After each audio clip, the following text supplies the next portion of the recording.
Welcome to the latest edition of the Violin Club, our podcast for discussing how content marketing, combined with thought leadership, can drive success with demand gen and customer engagement programs for B2B enterprises.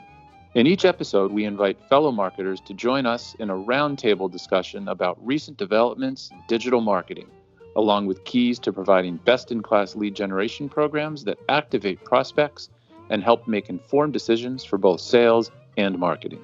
The Violin Club is brought to you by Skip Beyond Content, thought leadership for the next wave of digital transformation.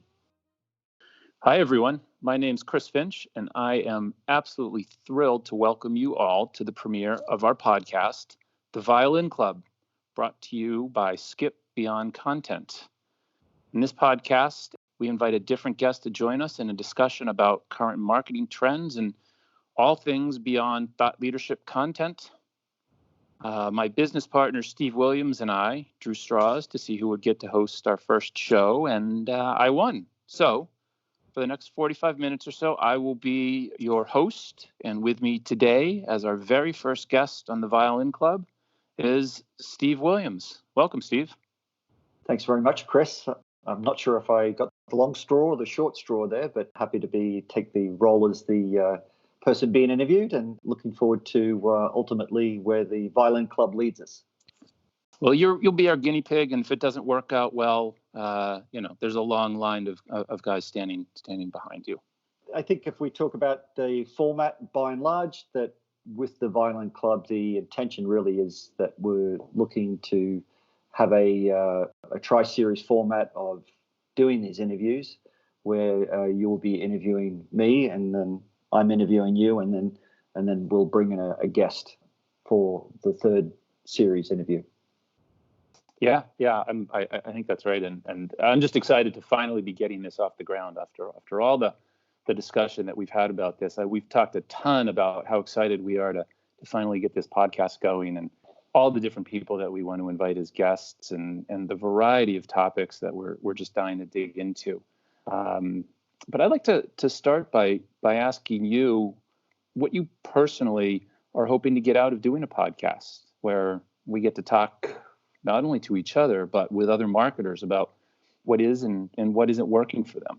Yes, it's probably the most important question with this process overall, because obviously this is an investment of time that you and I will be committing to, that really we'll be doing this for the foreseeable future, and the plan is to do this maybe once a month as part of our regular work cycle. But when I first thought about this idea of doing the podcast, I think the one key thing to me that came up was for our own knowledge base and for our own getting our message correct, and really as we move forward with at least Skip as a business, that was to build muscle memory around what it is that we were saying and what we were delivering, and making sure that within our own core skills that we were finding ways to articulate that message around developing thought leadership content. And so this was a vehicle, this was an opportunity for us to have those conversations and talk with other people and to fine tune those skills.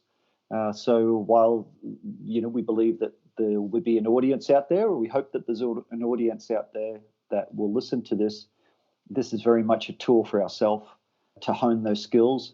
And I'm expecting or anticipating that maybe as we listen to older podcasts in the future, we might cringe at some of the things we have to say, but really the goal is to get better with our own delivery of this offering that we're looking for with thought leadership content in the B2B marketing space. Yeah, if we don't cringe every once in a while, we're probably not asking the right questions. Exactly. It is a little bit of walking the walk, isn't it?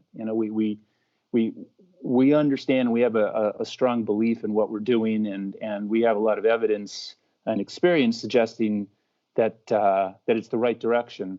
But we absolutely have to practice what we preach to be credible. So yeah, I share your desire and your vision for what we hope to accomplish with the podcast. One of the comments that I had with previous engagement that I was with USA Rugby League with our chairman, and it's something that we spoke about time and time again, and that was really the more you speak about what you do, the more you understand what you do, the better you become at what you do. And that sort of applies to many things in life. And the fact that you are always selling in any form of engagement, then you're meeting with people. So this is an opportunity to really work within those parameters and ultimately get that messaging down, but just our own comfort level with when speaking to people. Yeah, just thinking about the dynamic of it, just one other thing to add to that. Curious how you feel about this. I know one goal here is to be a source of information, useful information to an audience of marketers. But at the same time, through the selection of the guests and the topics that we cover in conversation, I fully anticipate to be learning through the process, bringing folks in and having discussions with them in which we're covering areas that I'm not an expert in. So there's a benefit to our audience here, but I think there's also hopefully there's a benefit to you and I by being able to talk to people who are frankly smarter in certain areas than we are. Yeah, completely agree. And if I borrow something that you said in one of our previous conversations, that one of the challenges that we have as marketers, and particularly working inside the agency world, is that sometimes we have this skewed view of how things work, and that it's really the access and the exposure to working with customers and being involved in businesses and so forth. Does it open your eyes to the reality of exactly how the business world works? And so very much see the conversations that we're having, that will the podcast where it's just you and I is the ability to discuss those things, but really bringing in guests and hearing from those different facets and industries and roles and challenges is really where we'll also gain some of that knowledge as well. Yeah, looking at the short list of people that we've already been in touch with about possibly participating and being a guest, I'm really excited. I think there's some interesting people with truly unique perspectives. Some that we probably share, some that we don't. But just the opportunity to be able to speak with some of the individuals that we're targeting is something I'm really, really looking forward to. Okay, good. Since it's just you and I in this first one, probably would be remiss if I didn't ask you to just talk a little bit about your background. Tell us, what have you done over the course of your career? What have you loved? What have you not loved so much? And ultimately, what led you to decide to form Skip and focus on content marketing as the next phase of your career? Yeah, I don't think there's a short answer for that. So just a little bit about my background is native Australian. Was one of those Aussies that grew up in Australia in the mid-'80s, or what they call the golden age of Australia. In my early 20s, I put on a backpack and walked the earth for a couple of years. It was during that process that I met my wife, my American wife, in the Greek islands, and moved to the States in the mid-'90s. My background was in advertising prior to that, so I just naturally brought that experience and my college degree with me, and then ran through working for a number of different businesses, small agencies, had a stint with Verizon at one point. And then in 2000, started my own digital marketing agency at the time called All Web Cafe. And that was really at a period where the web was just starting. You were seeing businesses get broadband for the first time, and that the web was becoming this new frontier for promoting businesses and being able to reach to a global audience in ways that really hadn't been seen before. So for a 15-year period, All Web Cafe was sort of a business that primarily served B2B clients. A lot of work was done in the manufacturing, industrial, plastics, polymers, chemicals, composites type space, where we dealt with businesses that had long sales cycles. The entire point of the business was to develop programs beyond the website that would ultimately help generate leads and be used as a method for demand gen programs and opportunities. I would say that throughout the course of that business, the web probably changed 3 or 4 different times. We saw, the original brochureware type sites in the beginning.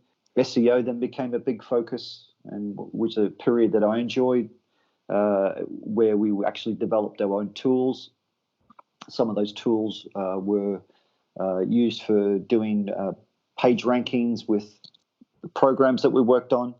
We also did tools that we actually did lead DNA, where we did cost analysis of actual campaigns that were developed.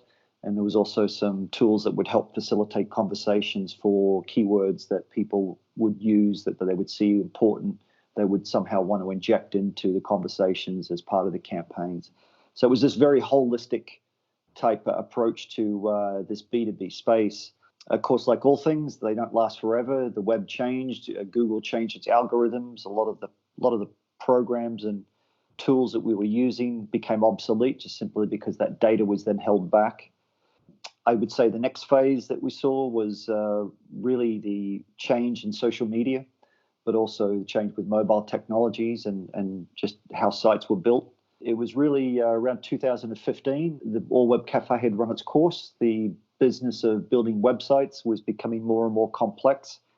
And as a creative person, I found myself getting away from those conversations and into more technical conversations where I didn't feel like I was able to contribute at the level that I was able to. So decided to take a break, go down a consultancy road, and continue to work in that space, primarily working in the B2B sector and working with companies on demand gen programs and process frameworks to help with customer engagement overall.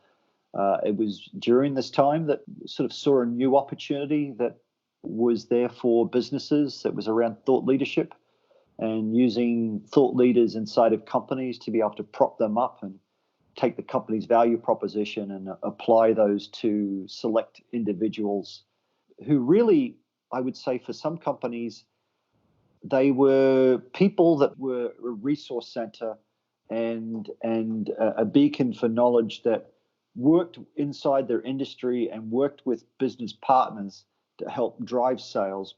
But also those people were really important to the company that they served because they were the conduit where they would actually pass on that knowledge through to sales teams and marketing teams in terms of what types of information and programs needed to be created. And as we've seen with business today, the landscape has changed. Marketing's role has changed. They've been given more power, more responsibility. But it's really the thought leaders that are the opportunity for building your campaigns around and finding new methods to amplify those people. And so it was really in the consultancy process over the last couple of years did this formulate, where it was an idea that more and more just became validated. And, as you know, 6 months ago, we started talking about the possibilities of what this could mean as a new opportunity for businesses moving forward. And here we are today. Thanks. That's really, it's interesting. I want to kind of point to something that you mentioned early on, more of a personal nature. But you said you met your wife while you were traveling. You were a native Australian. She was an American citizen, and you met her in Greece. So we were talking about the role of serendipity in life earlier. Sounds like that's been a pretty critical part of your life for a long time. If you just happen to meet the love of your life and your partner while traveling in Greece, you and I have decided to team up based on a bit of serendipity, becoming available at the same time, having a sort of shared passion, although having taken much different routes to that same destination, and our interests aligning with some of the big shifts that have taken place in the marketplace and within the discipline of marketing at the same time. So just fascinating to me how, chance plays such a big role in life and in success.